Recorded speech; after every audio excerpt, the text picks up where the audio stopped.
1985, Hurricane Donna in 1960, and Hurricane Carol in 1954. These storms have taught us many lessons. One of the most important is that it's never too early to prepare for the devastating impacts of hurricanes.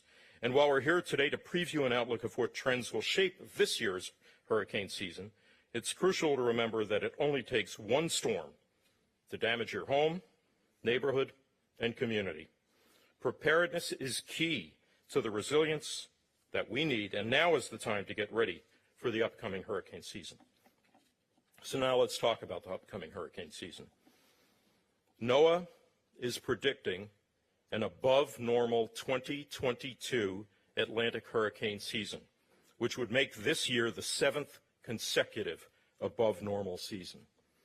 Specifically, there's a 65% chance of an above normal season, a 25% chance of a near normal season, and just a 10% chance of a below normal season. For the range of storms expected, NOAA calls for a 70% probability of the following ranges: 14 to 21 named storms with top winds of at least 39 miles per hour. Of these, 6 to 10 will become hurricanes with top winds of at least 74 miles per hour. And of these, 3 to 6 major hurricanes ranked as categories 3, 4, or 5 with top winds of at least 111 miles per hour. Let me say a word about the accuracy of the forecasting and how NOAA's forecasts have improved in recent years to better predict the storms and protect life and property throughout the hurricane season.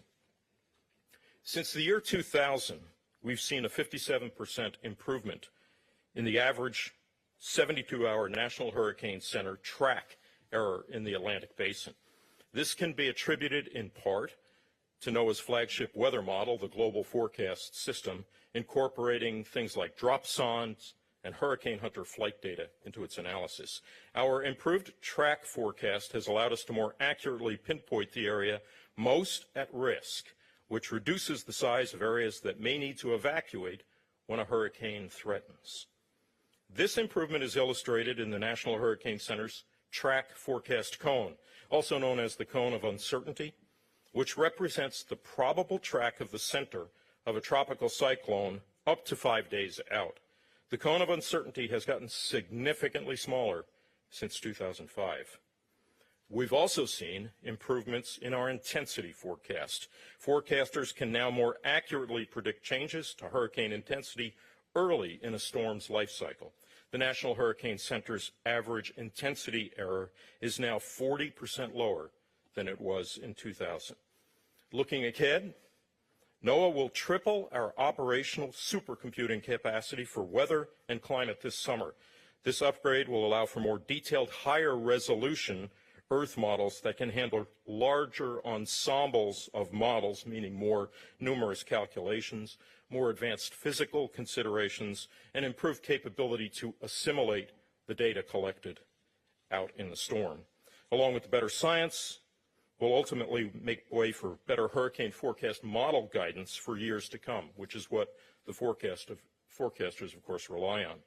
So before I close, I'd like to take a moment to give a special thanks to the skilled and dedicated forecasters at the National Hurricane Center in Miami, who work around the clock to deliver timely and accurate forecasts each and every hurricane season. Better systems, better sensors, better satellites, better aircraft, of course, are critical.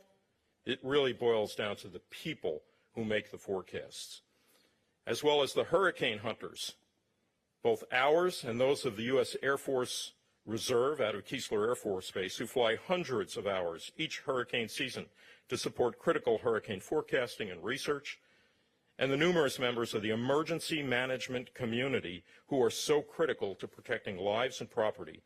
And last but not least, the forecasters at the National Weather Service forecast offices around the country who work year-round to provide weather forecasts, watches, and warnings that the entire nation can depend on. I also want to call out the experts at the Climate Prediction Center who develop the seasonal outlooks, run the models, assimilate the data, including the hurricane seasonal outlook, which are used as a tool by decision makers and planners and emergency managers and the public when planning for the season ahead. So with that, I conclude my remarks. It is my pleasure now to turn it over to Mayor Adams. Mr. Mayor.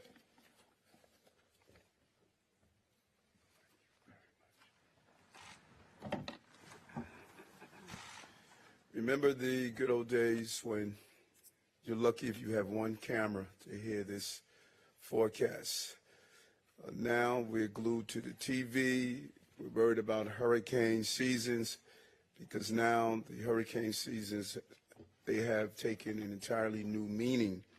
And we are concerned about not only the damage to property, but also lives lost. And we have to refocus to this new reality of dealing with the change in our environment and how it impacts us every day.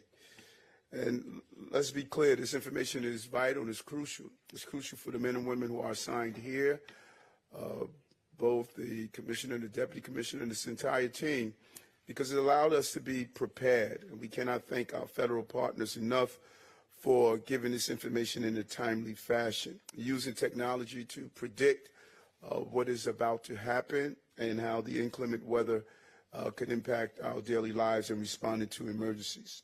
And this is not new to New York. We know 10 years ago, Hurricane Sandy hit our city. We remember the catastrophic flooding that submerged our city, and 44 New Yorkers died during that storm. As a state senator moving throughout the entire area, we saw how it impacted us. And just last year, the remnants of Hurricane Ida caused torrential rains and flash flooding that killed 13 New Yorkers in basement apartments. I remember being out that night, moving around the borough and city, and saw the Brooklyn Bridge flood for the first time in my entire life, and that sent a clear message.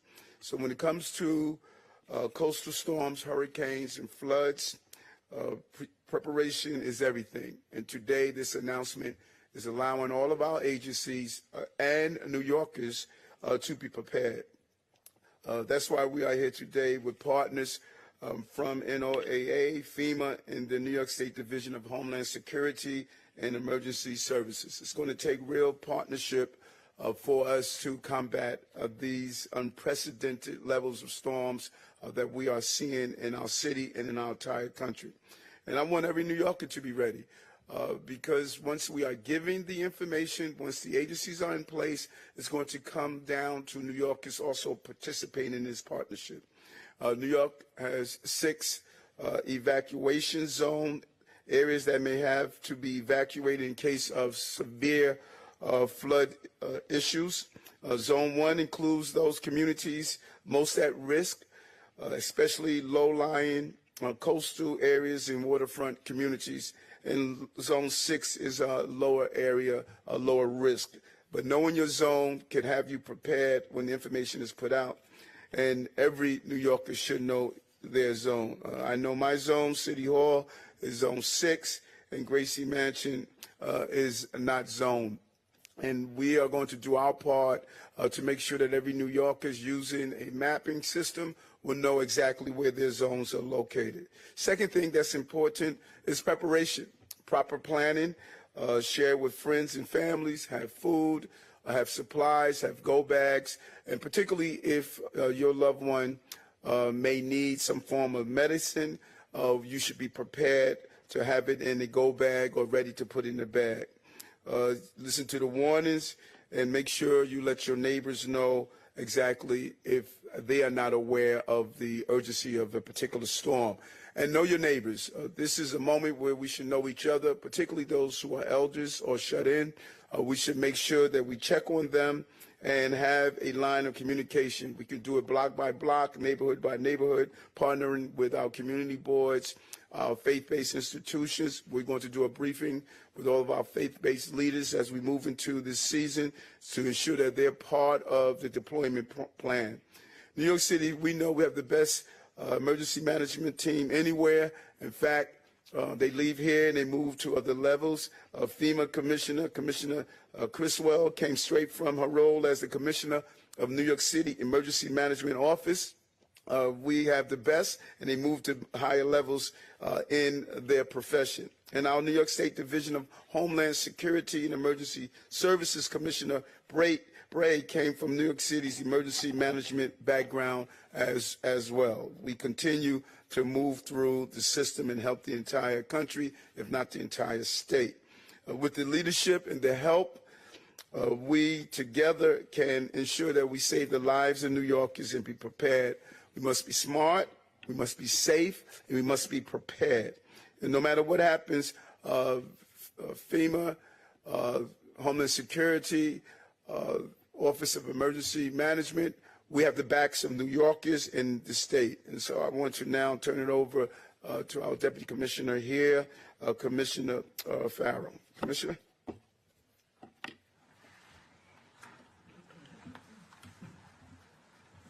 Good morning. I want to welcome everyone here to New York City Emergency Management and to the city's Emergency Operations Center. Even though it's very full, I think we prefer it here with press than filled, after a storm. I want to thank all our partners, including Dr. Sprinrad from NOAA, Diane Criswell, Fema Administrator, and our former Commissioner. Welcome back. Jackie Bray, the Commissioner of New York State Division of Homeland Security and Emergency Services, Joanne Ariola, who's the chairperson of the New York City Council Committee on Fire and Emergency Management, and of course, Mayor Adams. I also want to welcome a very special person who's with us today, Fema Ahmed. He's a 9th grader at Nest High School in Lower Manhattan. He's our commissioner for the day. He won an essay contest from essays across the city, and he is the future of emergency management. So we were very happy he would take a day off from school and join us. As emergency managers, we know that preparedness will save lives. Through our work, we make sure we help all communities safely and equitably to prepare for and recover from hurricanes. As has been said, we see that one storm can have a devastating impact on New Yorkers and their communities. We know hurricanes won't wait, and neither should you. With the start of the 2022 Atlantic hurricane season just days away, you can be prepared, and we encourage you all to take the first step. And as the mayor said, please know your zone. If you live in one of the 6 evacuation zones, you may be ordered to evacuate for your own safety by emergency management and by the mayor if a dangerous storm is approaching. If ordered to evacuate, it is vital that New Yorkers follow city officials' guidance.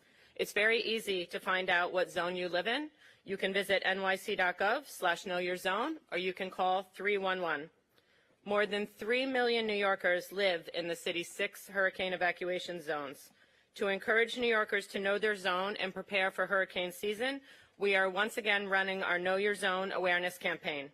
Starting next week, New Yorkers will see new Know Your Zone ads on bus shelters, bike pumps, storefronts, online, in newspapers, and other places across the city.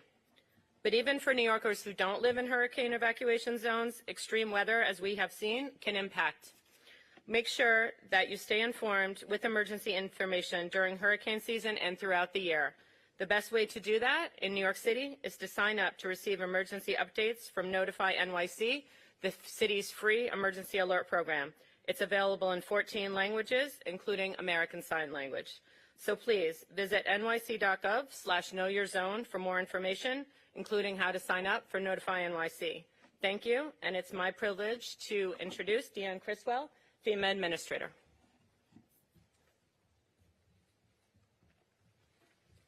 Thanks, Christina. Good morning, everybody. First, I'd like to recognize Administrator Sprinrad. Our partnership has been excellent during my time in office, and the relationship that FEMA has with NOAA really helps us get the information out to the public so we can make sure that we are helping people before, during, and after disasters. And I'd like to say how great it is to be back here at New York City Emergency Management. Seeing my old colleagues has really been just such an honor to remember serving here and to be able to come back now in this role. I couldn't be more proud of the amazing work that New York City Emergency Management continues to do every day to help New Yorkers. And Mayor Adams, thank you for joining us today. It's great to see you. And thank you for your ongoing commitment and support of New York City Emergency Management. They do so much good for New Yorkers. As you heard today from Administrator Spinrad, we're looking at another similar season for hurricane preparedness. But that doesn't mean that we should take it lightly, right? As we saw from Hurricane Sandy or Superstorm Sandy, it doesn't even have to be a hurricane to cause such devastation to communities. And so for years, the predictive weather data that we've gotten from NOAA has really helped us, helped FEMA in our ability to support critical decision making, and not just at FEMA, but also at the state and local level.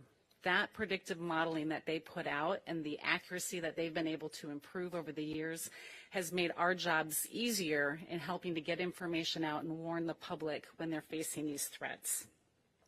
So whether we face 3 storms or 30 storms, I'd like you to know that FEMA, we are ready for this hurricane season. We are going to continue to maintain a very strong forward-leaning presence. We want to be able to make sure that we are putting personnel, commodities, and equipment in place before the storm hits, so we are ready to respond and support the communities that may have been impacted by the storm. We have our commodities pre-staged, ready for rapid response operations, spanning from the Pacific to the Caribbean to the Eastern Seaboard. And we have thousands of expert response personnel at the national as well as our regional level that are ready to support life-saving and life-sustaining operations. So my question to the public today is, are you ready? We must not forget that just last year, Hurricane Ida made a 9-state destructive trek across the United States. It affected coastal, urban, and suburban communities. This shows me that no one is immune from the effects of these tropical storms. So FEMA has an urgent call to everyone, a call to action for everybody that lives in these areas. The time to get ready is now. As this year marks the 10th anniversary of Superstorm Sandy, which although again was not classified as a hurricane, it brought devastating impacts. So there are actions that you can take today. The first one, know your risk. It's incredibly important that you understand what your and your family's risk is. Again, as we saw from Hurricane Ida, from the coast to the Midwest to the Eastern Seaboard, people had impacts across 9 states. Know what your risk is. As you heard from Christina, First Deputy Commissioner, know your zone here in New York City, but across the U.S., know what your risk is. Once you know what your risk is, then you can make a plan to protect your family. It's really important to better understand what your unique risk is going to be and put that plan in place for if you have to evacuate, where are you going to go? How are you going to communicate with your family and your loved ones? What do you need to take with you?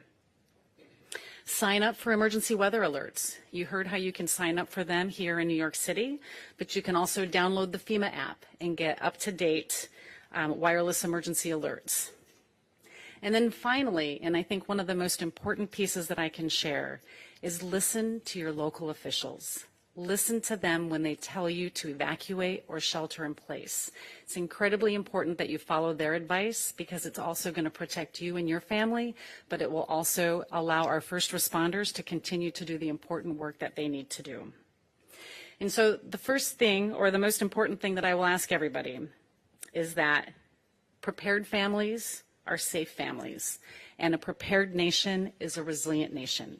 So listen to your local officials, know what your risk is, and make that plan to make sure that you can protect your families. Thank you.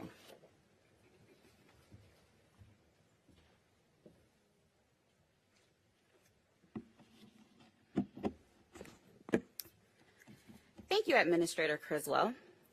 Before we move on to the Q&A portion of our media briefing, I would like to introduce Matthew Rosenkranz, the lead hurricane season outlook forecaster with NOAA's Climate Prediction Center, who is available to answer questions about the science behind NOAA's hurricane outlook. For those of you who are joining us by webinar, I would like to remind you that you have the ability to ask written questions using the questions box to the right of your screen. Please be sure to include your full name and your media affiliation when asking your question, and we will do our best to answer all incoming questions in the time available. Now, we will take questions from our first reporter in the room. you, sir. Hi, Steve Burns, WCBS Radio. I know there's so much talk about Sandy and Ida and so much in the way of following advice here, but the advice in advance of both of those storms was notoriously terrible. There were no evacuation orders and they came very late. What kind of outreach changes and, public policy changes have we seen at these agencies to be more proactive in their advance warnings and not see a repeat of what we saw with Sandy and Ida, very little warning? Would you like to take?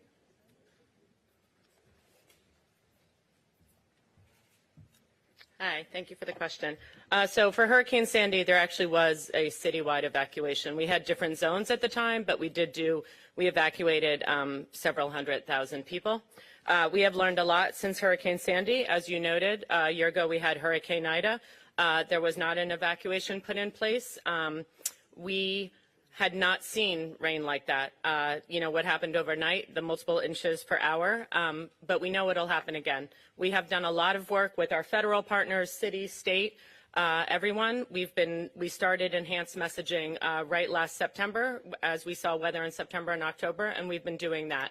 It is very hard work. We need everyone in the city to come together. We know there are people at risk that live in situations that compound their risk, but we are incredibly dedicated. We've been working the whole off season, and we will message early. We will message often in all the languages that New Yorkers need. But as the administrators and others said, we need the media, we need our elected officials, we need faith-based leaders to help us when that message comes out, and we need New Yorkers to pay attention and to follow the advice. The mayor, obviously the big story with Ida was basement apartments and how at risk they are. The former mayor mentioned a census. I wanted to see what kind of effort is ongoing in terms of figuring out how many basement apartments there are, what their risk is, and how they can be protected.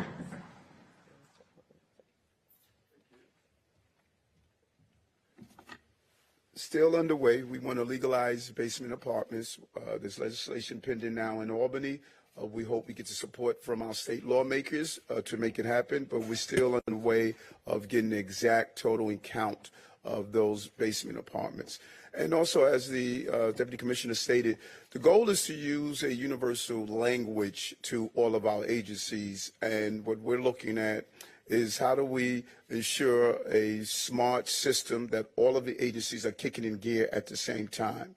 Know what's expected ahead of time, similar to what we do with the terrorist threat. Everyone knows their roles, and we know how to coordinate in a better effort. Coordination, communication, and implementation. That's the key to protect New Yorkers during the storm. So, just following up on that. So if there is a storm coming, someone lives in a basement apartment, is there any specific outreach to let them know, hey, danger might be on the way, you might need to evacuate? Yes, we're looking at a text messaging system as well as a communication system to let people know beforehand that what their zones are, what areas they live in. And as the Deputy Commissioner indicated, we're talking Mother Nature. This stuff moves. None of us expected the level of rain we witnessed the last time. And being able to shift the communications in a rapid manner by proactively knowing what are the areas that are prone to flooding, that is extremely helpful. I never saw flooding like that in Crown Heights. Who would have imagined that level of water? And so we have to be able to communicate fast and shift because these storms are coming rapidly and they're coming in different ways. Mr. Mayor, hi. This is Fema for you. I was just looking at the emergency management map that you're sending folks to. I looked up one of the addresses where somebody died during Ida, and it's not in any flood zone.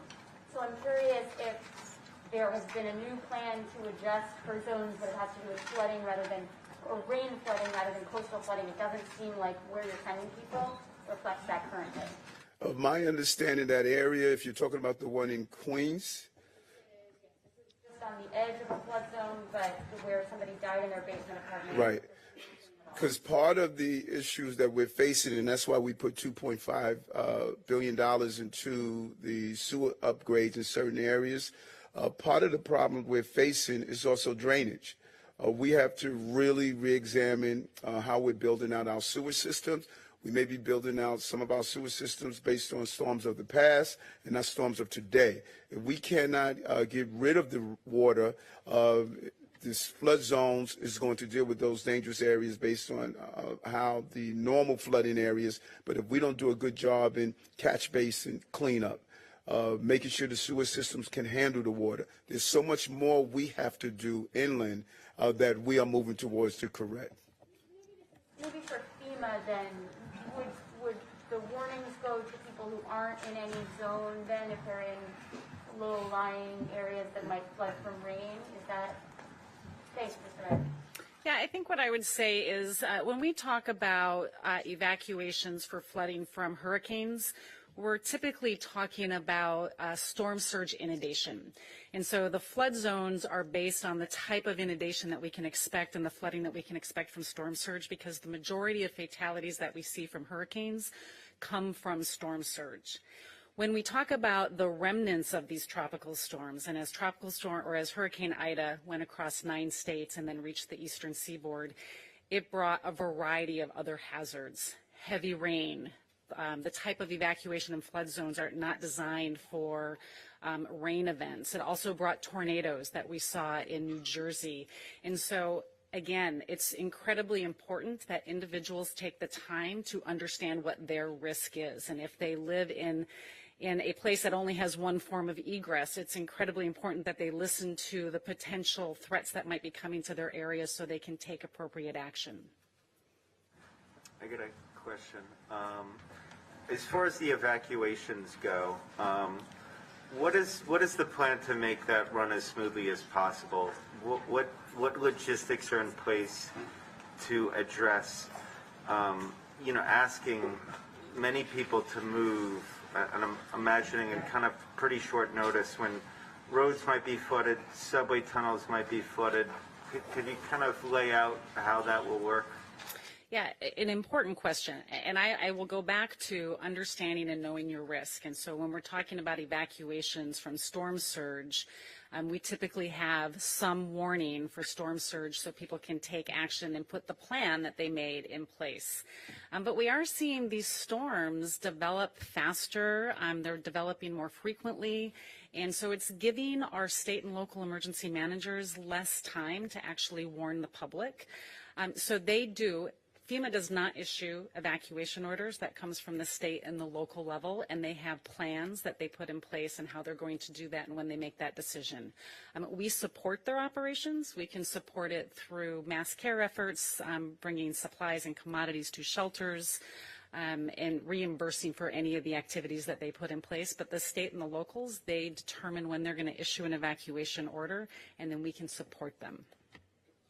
Mayor Adams, what's on the city level, could you offer some more detail on like what the plans are and how evacuations would work?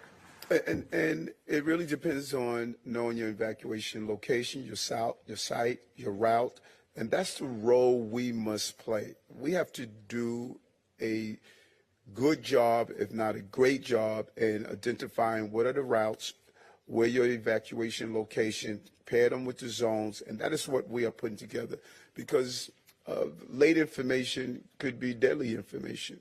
And our goal is to make sure that we communicate. I cannot emphasize that enough. Communication, communication, communication. And knowing what that information is early allows us to do a proper job of evacuating and the routes to take. If you're living in the Rockaways, if you're living in Coney Island, if you're living in those coastal areas where there's historical problems, we want to make sure we evacuate appropriately. Will those routes be laid out for One moment. Hold on one moment. Can you control this? Because you know how you guys come sometime. In the zone plan, you guys have those 6 zones.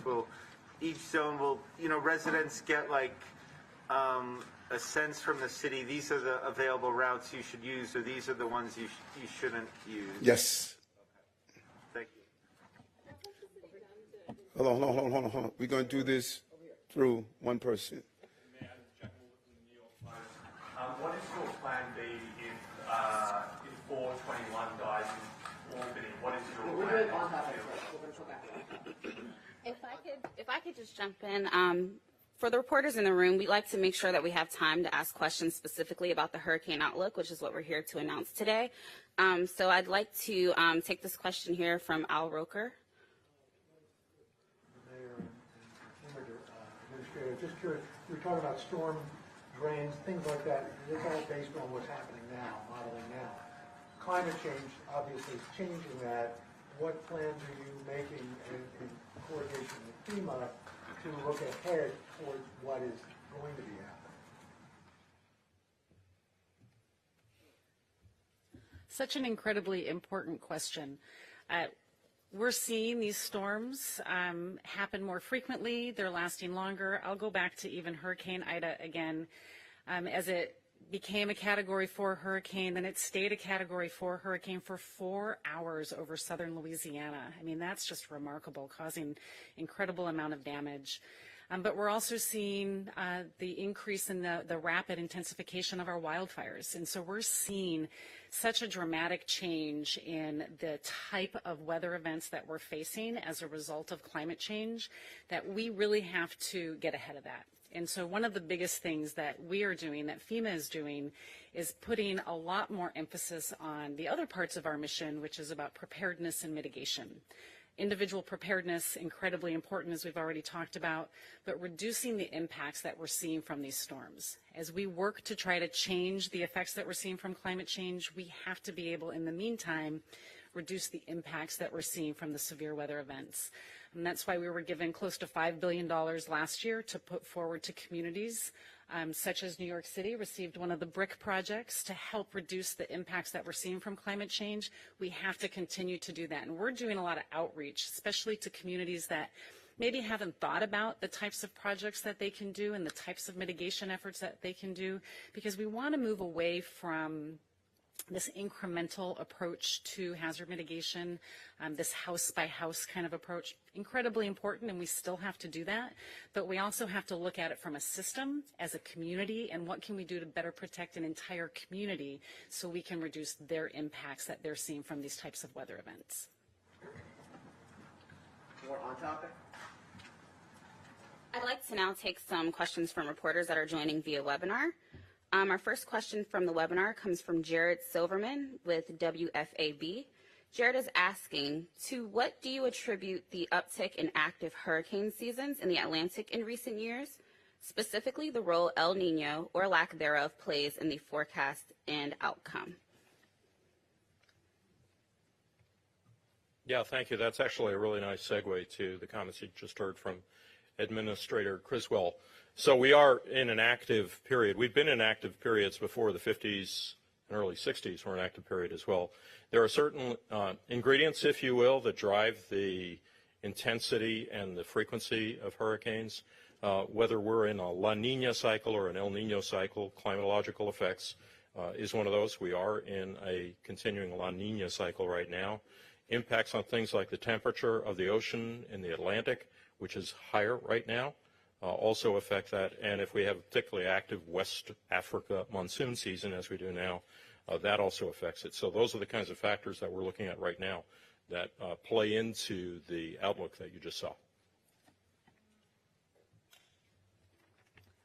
Thank you, Dr. Spinrad.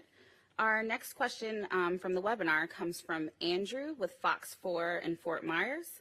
The question is, with the forecast of 3 straight years of an above normal hurricane season, how is climate change impacting our hurricanes? Dr. Spinrad or Matt? So I think I just answered that, but I will add that as a note of caution, we can't simply point to a particular storm, whether it's a strong storm like Ida or any others, and say, there, that is climate change. The attribution is more in the patterns, the tendencies, the mode that we're in. And so the factors I just alluded to, which are a component of climate change, that La Nina impact, the warming tropical ocean waters, the West African monsoon, are the climatological factors that we're looking at that affect this outlook.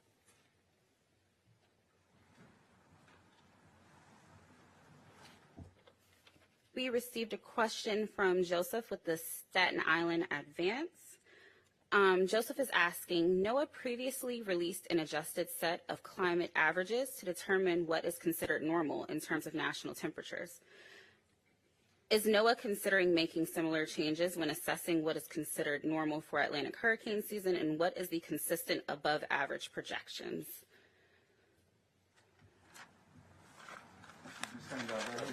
Yes, Mr. Ray, I will. So we regularly, as a matter of operations, revisit the outlook in mid-hurricane season, so you can expect to see that. That's a standard procedure for us, and I would say that we will continue to monitor the long-term trends in intensity and frequency of these storms, as we've done for years.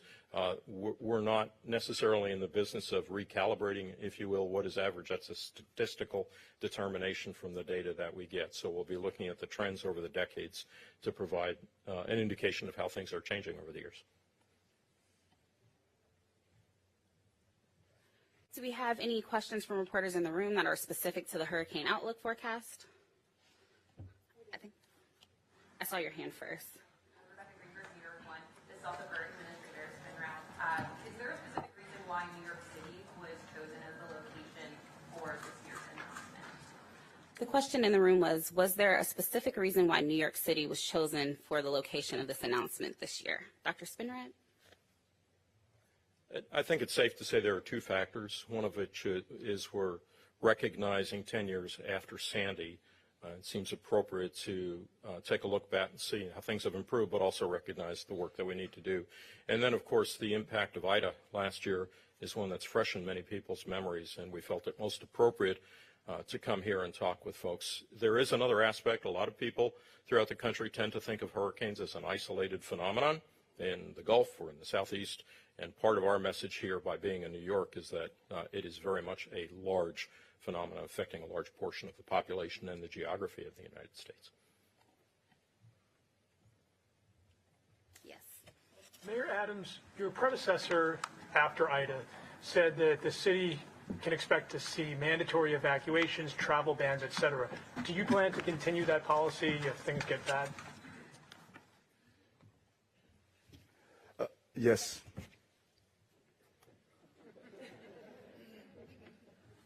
Okay, we'll take our next question from reporters that are joining us via webinar. Can you please talk about the factors that went into the forecast? La Nina, sea surface temperatures, loop current. This will be the 7th above average hurricane season. What's driving that? And that question came from Jenny with WLRN Public Radio. Sure. So the main factors that we looked at for the hurricane outlook, the above normal sea surface temperatures in the Atlantic, which are still above, the ongoing La Nina right now, the latest weekly value for that was -1, and that's forecast to stay throughout the entire hurricane season. We've also looked at the winds over the Atlantic Ocean, which are more favorable for the disturbances that come off of Africa to develop into hurricanes. So that more favorable environment just leads to a little bit tilt in the odds to having an above normal hurricane season.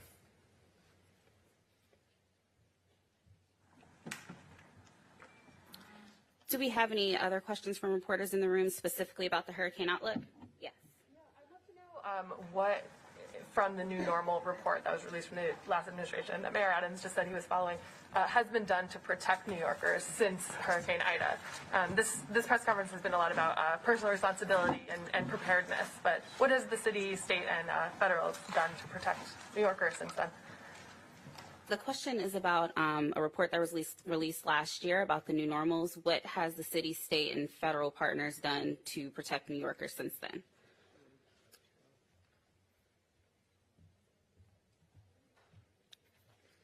Hi, so as you noted, the new normal report was released a couple weeks after Ida, and we have been working emergency management, the mayor's office, environmental protection, all of our different partners on the different aspects of that to prepare as we get into the storm season. As I mentioned, we already started enhanced messaging, and we've done a lot. We were working in the off season doing focus groups, speaking to non-English speakers about the messaging to see if it was effective, how we can work. As I mentioned, Notify NYC, we now have 1 million subscribers. It is available in 14 languages, but most of those subscribers are in English, and we know the people that need the information the most may not get it all the time. So we are continuing. We also have expanded our Strengthening Communities program, which was started during COVID, but we've increased the funding, and that is working with nonprofit partners, community-based partners in the most vulnerable areas, and we've added people from the areas in Queens and Brooklyn that saw a lot of flooding, and those are giving money to community groups to work with us to make sure that people are prepared, they're getting the message, and then there are infrastructure and other pieces that are working through DEP and the other agencies, but we are incorporating the best practices that were identified there, along with the priorities of the new administration. As the administrator mentioned, we have received federal funding through BRIC. There are other grants available, and we also have very strong partners in the state. So it is a large undertaking. Obviously, climate change is here to stay, but we are looking at all the pieces to better prepare New Yorkers. There were 2 updates after that report, but the new administration hasn't released any. Will you commit to doing that? We are doing it in a more holistic way, looking at the different priorities and how this administration wants to update New Yorkers. Maybe not through the updates of the report, but through other means, such as this press conference.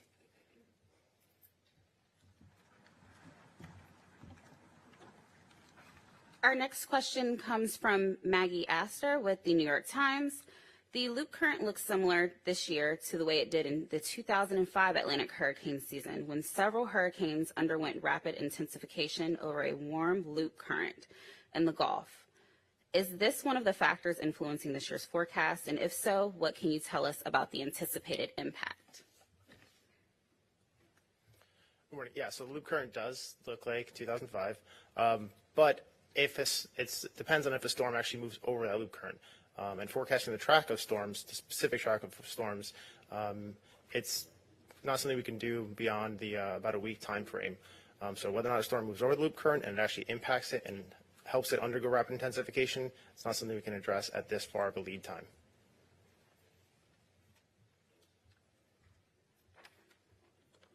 Our next question comes from Seth Bornstein, and he's asking, what's the forecast ACE and what factors, in addition to La Nina, go into this above average forecast? And additionally, what is the forecasted accumulated cyclone energy index? Matt, do you want to take that one?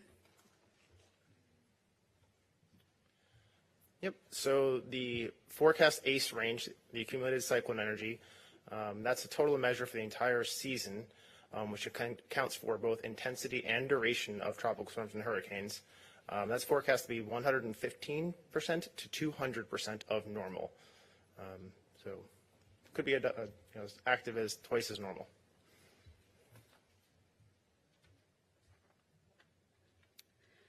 Our next question comes from Andrea with the Houston Chronicle, and she's asking, will the Saharan dust affect this hurricane season, and if so, how? Matt?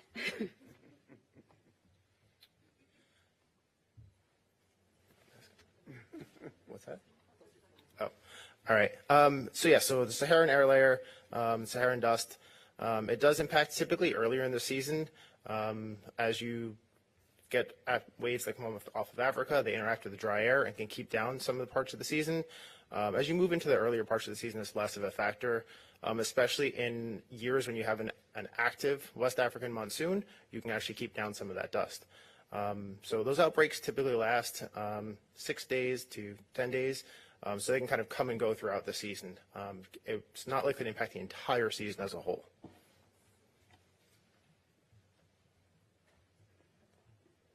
And Matt, this last one will likely be for you.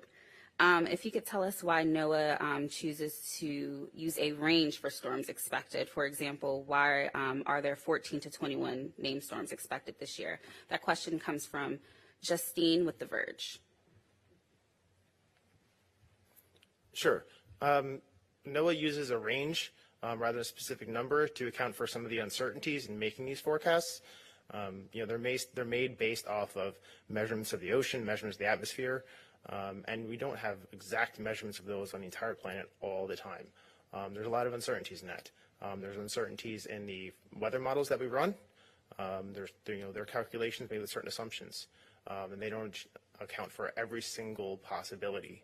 So these forecasts are given with an accuracy range of about 70%, and then we've been pretty solid getting close to that every year since about 2008. So thanks. Thank you, Matt. And that appears to be our last. Sorry, we have one more question in the room. Mr. Mayor, you said that you want to make changes to the landmark climate law from years ago, the one that requires the retrofit of large buildings. How do you square that with talking about these kinds of the greater impacts that climate change is going to have on the city? And also, do you still think that the law should be amended to give the property more? You talking about local law 97? Okay, I didn't say that. Next. All right, so we are now out of time for the day. So I'd like to thank you all for joining us, especially NOAA Administrator Dr. Spinrad, Mayor Adams, First Deputy Commissioner Farrell, Administrator Criswell, and our lead hurricane season forecaster, Matthew Rosenkranz, for joining us today. If there are any additional questions or we were unable to get to your question before the end of the session today, please do not hesitate to reach out to me. Again, my email is jasmine.blackwell@noaa.gov, and I can also be reached by phone at 202-841-9184. If you don't already have it, the news release along with the accompanying graphics are already available on noaa.gov, and the live stream from this call will also be available online, linked in our press release later this afternoon. Thank you all and have a wonderful day.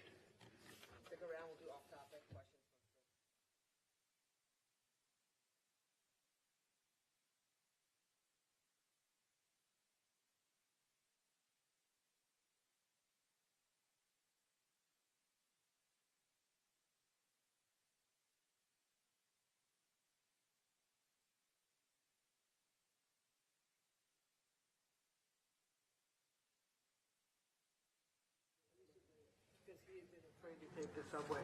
So today there's a hearing at the Taxi and Limousine Commission about the possibility that you would either approve of raising the rates that Uber drivers have or also change their surge procedures.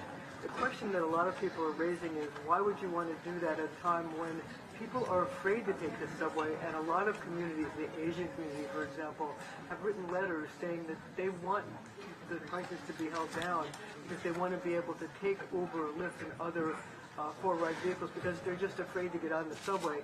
So how do you feel about the wages? How do you feel about the surges? And also, what would you say to New Yorkers who are really afraid to take the subway now? Well, okay, let's do it in pieces. The city council, they handle what they do. I'm not in control of what they do in the city council. I don't want to speculate on what they're doing. Whatever method of transportation we have, it should be affordable. It should be safe. Our subway system is the centralized method of moving throughout the city, and there are many people who can't afford to take Uber. They cannot afford to be in a vehicle. They cannot afford to drive. So we must make our system safe, and that is what I'm going to do. In spite of the pushback of many people who state we should not have police officers on our system, we should not put more on our system, I have been ignoring all of that noise, making sure we get police officers there. So no matter how people move around the city, because we have Uber drivers who are robbed and shot, we have people who have their cars hijacked. And so what we cannot do is view our transportation methods based on the inability of keeping people safe. That is the focus. We have to, people must be safe no matter how they move around the city. Members of the Asian community who have been the victims of a lot of anti-Asian hate and who prefer to take a car service, be it a green car or Uber or whatever, because they're afraid to get on the subway. Don't you think you should try to keep those rates affordable for people who find that that's a better means of transportation for them? Well, hate crimes take place on the streets also. So the goal is not to have only certain parts of transportation safe for all groups. The city must be safe. And that is what I must do as the mayor of the city and my police department and every agency that is connected. And that's what we're going to do. Mr. Mayor, about a block from City Hall for the past few weeks, there's been a man selling pepper spray. And, you know, it's kind of being billed as to use if needed on the subway. Are you concerned at this point about, you know, people arming themselves? I mean, it's not a gun, but still. But about arming themselves to protect themselves on the train. And I have one follow-up after that. We don't want people arming themselves to protect themselves. We want people to have faith and trust in their law enforcement entities to keep them safe. And that is the job that I have to do and my police commissioner and all of our agencies must do. I'm not familiar with the person who's selling mace on the corner, but we don't believe people should do that. And that's why I stated we need to be extremely concerned about the Supreme Court ruling of the right to carry. We saw what happened in Atlanta a few days ago. Atlanta just removed many of the barriers to purchasing a gun. That is just, it's unacceptable. And so we can't have open carry in a densely populated city like New York. That concerns me. The other question I had, you mentioned meeting with business leaders about, you know, the crime situation in the subways. Have you spoken to them? What kind of feedback have you got from those guys? Could you share a little bit of that? Well, prior to taking office, I started the process of fostering a good relationship with our business leaders in the city. That was important to me because businesses hire low-wage employees, middle wage, high income, and that's the financial ecosystem that we must support, as well as speaking with small business owners. We've had meetings with small business owners because not only are the large corporations employees using our subway system, but if you work in a restaurant, you take this train to and from. When I'm on the train, I speak to restaurant employees. I speak with people who are messengers. And so the goal is we're meeting with our large companies and our small companies. We're rolling out, giving them information on what happened here, giving them information on our deployment plan in our subway system, update them on our encampment issues, because that was one of the #1 issues we heard about on the subways, homelessness, encampment. That was a real problem. So we want to give them information, keep them informed on what we're doing, and really just have an open dialogue with our companies. They are saying the same things. Their employees are concerned about the safety on the subway system. And we are addressing that every day. Look, in the city, gun arrests have gone up. Homicides have gone down. Shootings have gone down. You are starting to see the implementation of what we are attempting to do of making sure the city is safe. Thanks. What is your backup plan if 421A dies in Albany? How will the city deal with housing affordability? I say this over and over again. My job is to present my case to Albany. I don't control Albany. Albany must make the decisions based on the case that I present and other cities across the country present.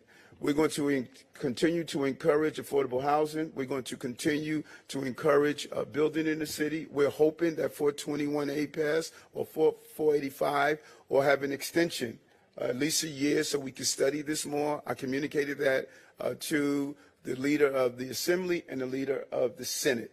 And hopefully they'll make a determination that we can continue to encourage development, particularly around housing in the city. On the subways, can I just ask one follow-up question? Do you have an update on the Q train shooting? The police department will be releasing any information based on the apprehension. We have a suspect, and based on the apprehension, they will update that information. The police commissioner will do so. Hi, I wanted to ask more about the city pitching to host the 2024 DNC. Just given that, you know, New York isn't a swing state and those conventions are typically held in battleground states, what's your pitch to national Democrats on why they should come to New York City? And you're right, traditionally it's in the battleground states, but what we are learning is that because of the diversity of this city, we have the largest Jewish population outside of Israel, one of the largest Chinese population outside of China, largest South Asian AAPI. New York is now being viewed as a place that speaks to America. And as you look to secure its base by hosting it here, it's going to send the right message across the entire country. And I think it's a smart decision if they decide to have it here in New York because, you know, they have a fantastic mayor here that will make sure it's done correctly. Mr. Mayor, on mayoral accountability, we're seeing the initial reports of an agreement starting to coalesce in Albany around 3 years and 3 additional members on the PEP. Wanted to see what your general feelings are about that, and specifically on the PEP. I know you've said, you know, that's central to the accountability portion. Does that additional 3 members tilt the scale in any way? Two things. One, that we don't know the final outcome. You know, I know Albany. Albany, this is the week where so much gets done, and we don't know the final outcome. There's a lot of rumors coming out of Albany. We have been having great conversations with both leaders, electeds.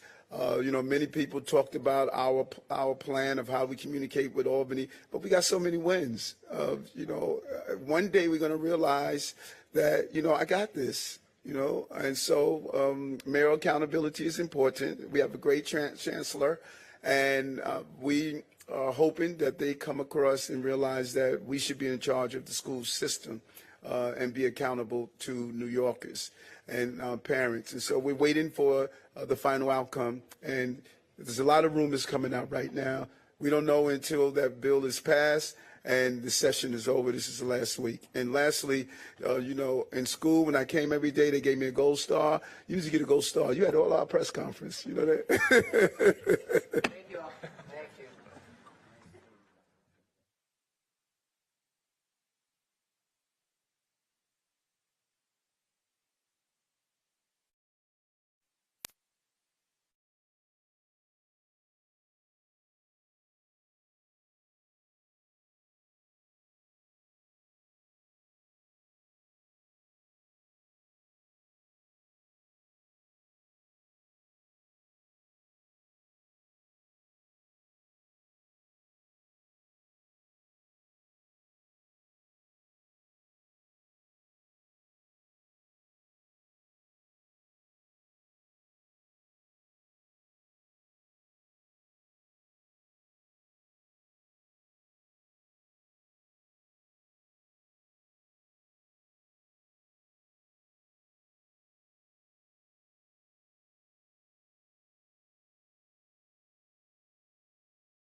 Good afternoon. Thank you all for coming. With me are NYPD Chief of Detectives James Essek and Deputy Chief Jason Savino. I'd like to introduce you to members of my team, the prosecutors on this case, Assistant District Attorney Katora Ladd and Joseph Russo of the Violent Criminal Enterprise Bureau. Rhino Sanacandro and Ilya Harkova, who are deputy chiefs of the Violent Criminal Enterprise Bureau. Jonathan Abramowitz, who's the supervisor of the Rikers Island Prosecution Bureau. And Jose Arocho, deputy chief of Rikers Island Prosecution Bureau. Also with us is Newton Mendes, chief of the Violent Criminal Enterprise Bureau, and Denise Kojo, who is the deputy chief of our Investigations Division. Also, Assistant District Attorney Anthony Kuhn and Intelligence Analyst Blanca Canales of the Crime Strategies Bureau, and lastly, Danielle Jackson of the Violent Criminal Enterprise Bureau. We're here today to announce that 21 men and 1 teen, alleged members of the River Park Towers RPT organization, have been charged in a 65-count indictment of conspiracy to commit murder, attempted assault, criminal possession of a weapon, and numerous other charges related to multiple shootings in and around River Park Towers complex, which is located in the High Bridge neighborhood of the Bronx. We have another indictment that charges 7 of the defendants with attempted murder, weapons possession, and other charges for an incident on August 17, 2020, in which they fired approximately 11 shots into a building vestibule and barely missed the head of one of their targets. A third indictment has also been filed for an incident in Rikers Island Jail on April 25, 2021, when members of the RPT organization and their allies committed a gang assault on a member of the Crips gang.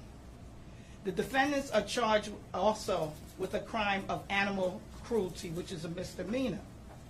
They were live streaming a pigeon that flew into the area and likened the bird to a rival gang member who wandered into their neighborhood. One of the defendants said, if we get 100 views, then we'll kill it. And they reached that number and they beat the pigeon to death with a cane on Facebook Live. These defendants allegedly engaged in gun violence, committing 6 shootings, one of which injured a rival gang member. They allegedly fired wildly on the streets without regard for the lives of anyone else or for their own lives. They allegedly possessed a gun used in shootings that they posed on social media, and they rapped about that violence. I want to thank NYPD for their partnership in this investigation. We are doing all that we can to end the battle or the gun scourge that we see here in the Bronx. But more has to be done to keep our young people, to deviate them from the life of gangs and this senseless violence. I've stood with Chief Essick and many others in the NYPD too often this year about gun violence, homicides, and young men who are under indictment. I'm calling on rappers from the Bronx to stop using the music to encourage shootings and use it to better their own community. This is our Bronx community.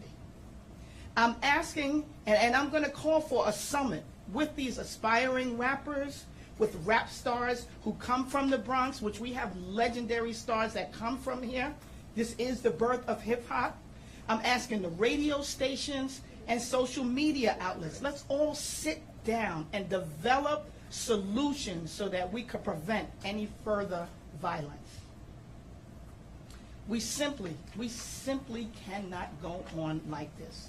As I have said over and over this year, we are losing a generation of young people, black and brown. We're losing them to death and to prison. 6 of the defendants in this case were arraigned before Bronx Supreme Court Justice Judith Lieb on May 20th, 2022. 5 of them were remanded, meaning that they're being held without bail. And the 6th, a 17-year-old, had bail set in the amounts of $250,000 cash, $500,000 bond, and $500,000 partially secured bond at 10%. With an examination of surety, which they have to prove that the money that is put up for the bail was from legal means. 3 of the defendants were arraigned May 23rd, 2022 before Judge Lieb, and all of them were remanded. 8 defendants are incarcerated on other charges and will be arraigned in the coming days. There are 6 remaining defendants who are still being sought.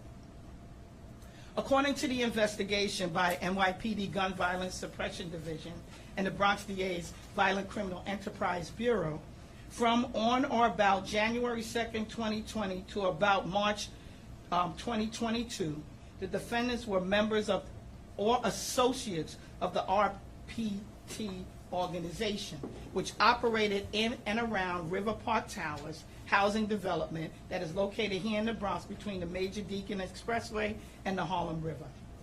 According to the investigation, the defendants agreed to engage in acts of violence and to acquire, possess, and use firearms in order to maintain and preserve the power and the status of RPT organization. According to the investigation, around the time of the shootings, members would brag about their acts of violence and their easy access to firearms in their music videos while taunting members of the opposition. They also utilize various social media platforms to recruit and gain a following and would taunt rival groups and display firearms on social media. The conspiracy indictment includes 6 shootings and 8 gun possessions. One of the guns is tied by ballistics evidence to 3 shootings which they talked about on social media while holding a distinctive gun which was black and tan. At this time, I'm going to ask Chief Essick to come up and speak about the case.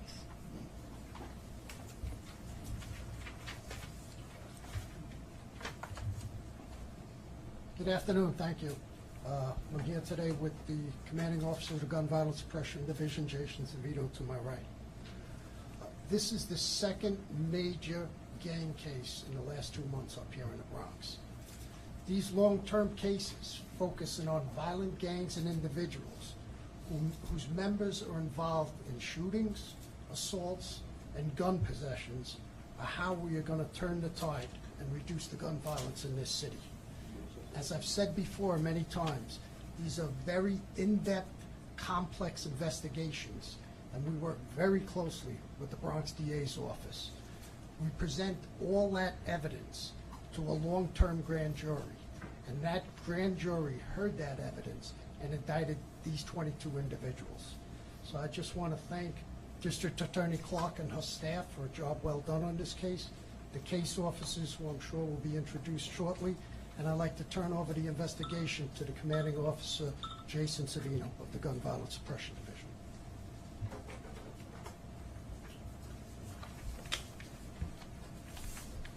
Thank you, Chief, and thank you to the DA and your team. Good afternoon, I'm Deputy Chief Jason Savino, and just 6 weeks ago, we all stood right here, this exact same team, with the G-side YG takedown. We promised there would be more. We even called out gang members.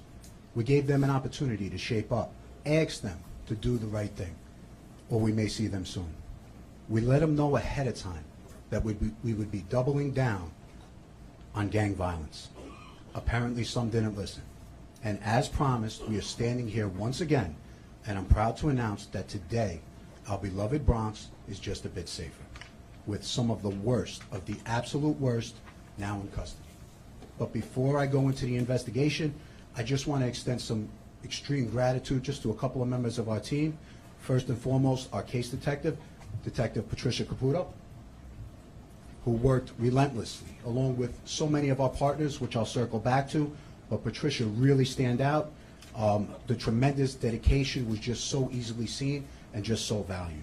I also have to mention just briefly our team leaders who supervised the case, Captain Brian McCaughey and Sergeant Vladimir Follett, who provided just such tremendous guidance throughout the case. And I also just want to quickly note that personally, and all of us are just so blessed with an entire team at Gun Violence Suppression Division. We consider and treat the members of our community like our own family. We take our mission in protecting our great people so tremendously personal. So this takedown, as well as those to come, they show NYPD never slows and will remain absolutely relentless in combating gun violence. Let's get into the case. So RPT is an 18-month investigation addressing a violent gang of Bloodset that falls under the YG umbrella. The case was initiated to address and combat violence in and around River Park Towers, hence RPT, and even into the Highbridge section of the Bronx. We utilized our next level precision policing policies and addressed the right subjects. You have to remember, even amongst gangs, there's very few shooters. These are the alphas that endanger not only themselves, but everyone around them. This is who we build all of our cases around. When we speak to our subjects, these are the trigger pullers. Those very few individuals that make it downright dangerous for all the great people in our community. And I think it's important to note that when we look at our subjects, we see somewhat of a theme, if you will. Our subjects routinely started their criminal career with different scams. What would they do? They would pick pockets early in their criminal career using a basketball donation ruse, really as a distraction, and pick people's pockets.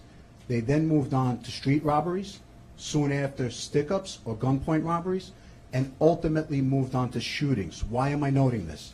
We are seeing this sort of empowerment, if you will, criminality without consequence.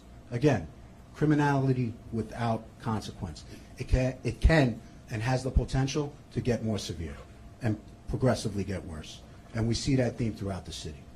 And just to assist in painting a picture, two specific subjects now in custody, in Daniel Collins and Daniel Agamang, combined have been arrested for being in possession of a firearm on 7 prior occasions. Why do I note that? Very dangerous subjects, very comfortable carrying firearms repeatedly. Let's speak to the gang as a whole. In a word, reckless. Really as reckless as we've seen. This gang would shoot at their ops in the vicinity of schools, MTA buses, even in close proximity to Times Square. No regard for anyone in the area. We spoke about drill raps earlier. The drills that we're talking about had upwards of 22 million views. Again, 22 million views.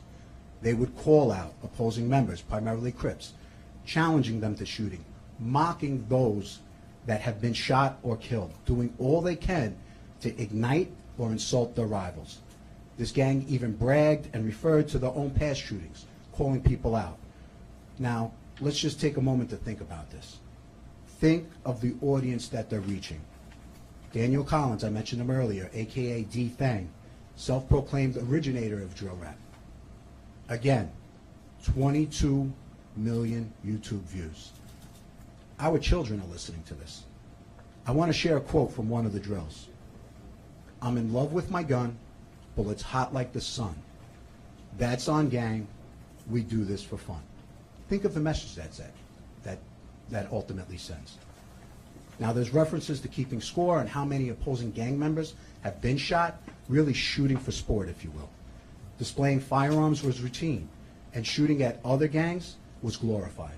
And the insults had no limits. This gang actually filmed the destruction of candles at a memorial.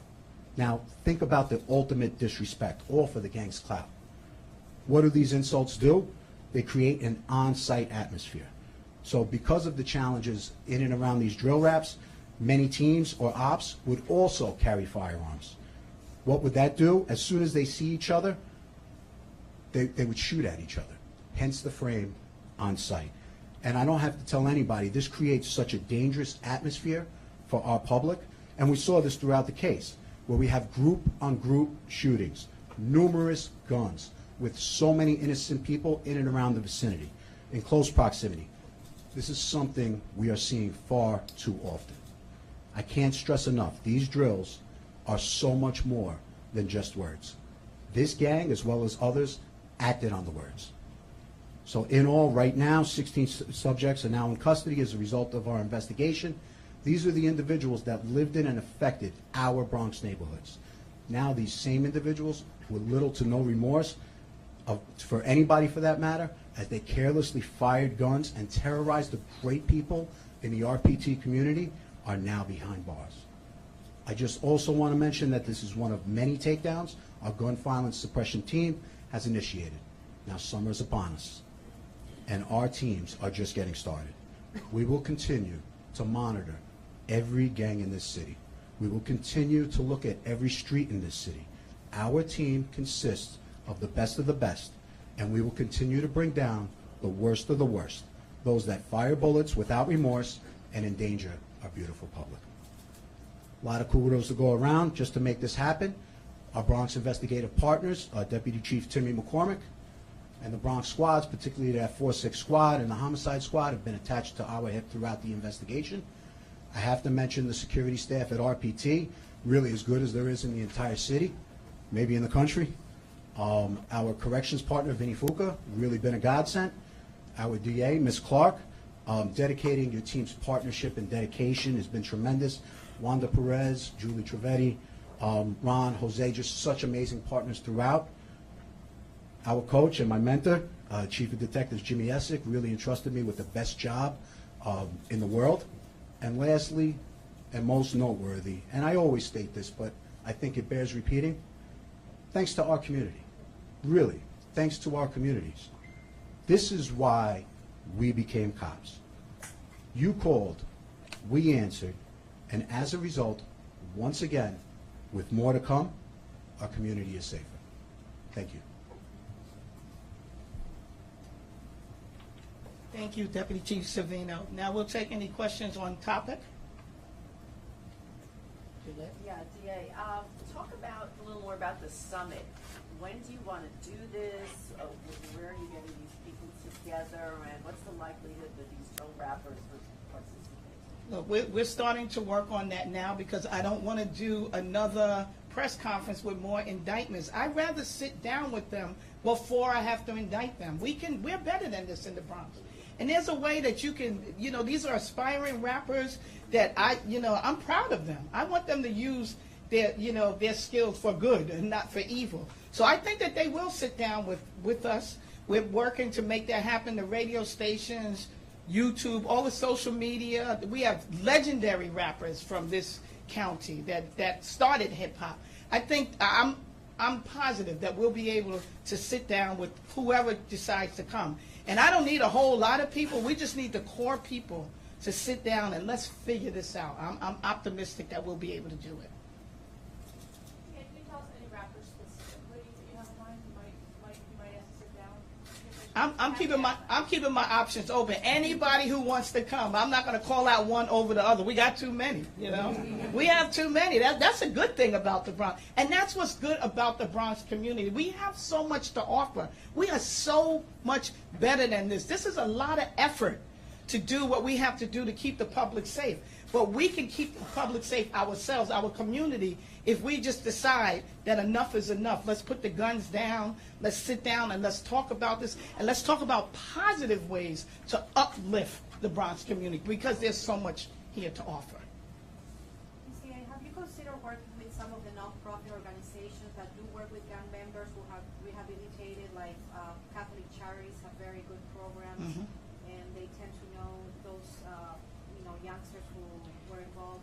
We have worked with everyone, community-based organizations, not-for-profit, anybody that can meet them where they are, we have worked with them. So this is going to be a global thing for the Bronx. I can't put a date on it because we need to make sure we can reach out to everybody who's interested and willing to help. And there's so many because they come to me individually. Now I'm saying it's time for all of us to sit down together and get it done.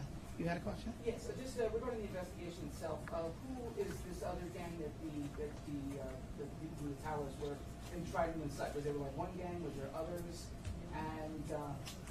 And also, if you have a little insight into, trying to transcribe or, translate the rap videos to link them to specific, incidents. Because you mentioned also something about Times Square shooting. So.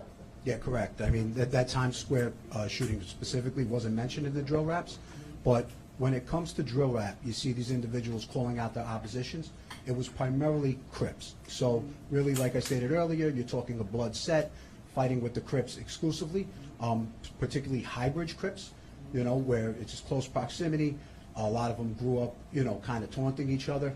But make no mistake about it, they referenced to specific incidents and referenced to specific individuals, and that's what kind of ignited the fires.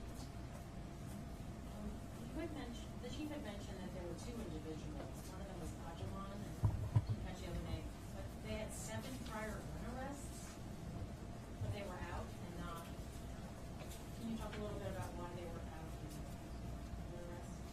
Yeah, I mean, you know, we're talking relatively young individuals. The guns were obtained during search warrants during the course of the investigation.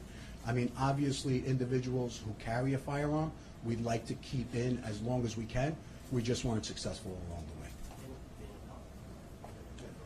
way. And Daniel Collins has been in. Unfortunately, it was his fourth gun arrest that put him in. Those arrests are open, so now we'll put them together.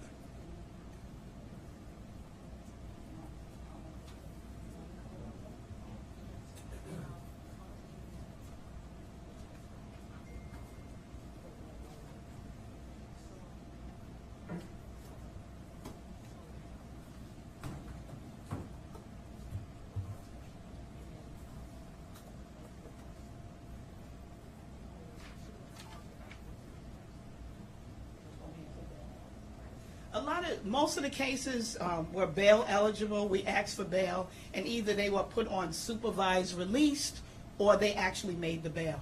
So what happens is that we can ask for bail, the judge can set it. If they make it, they're out. But as they continue to do these things, these two, they're now both remanded and they're in, so they can't get out. Question. 32 million fields over Route 2 generated around $730,000 in payments from Route 2 or after the cost of these fields. Are you guys going after the money too? You want to ask? Well, the investigation continues, right? But I mean, part of what we want to do with the summit and everything else is to reach out to those social media platforms and let them know that they have a corporate responsibility as well. Yeah, they're making money, but if they know that their money is causing the death and harm to people, we want to do all that we can to stop them from doing that. Can you say how closely the River Park gang and the Gun Hill gang are or work?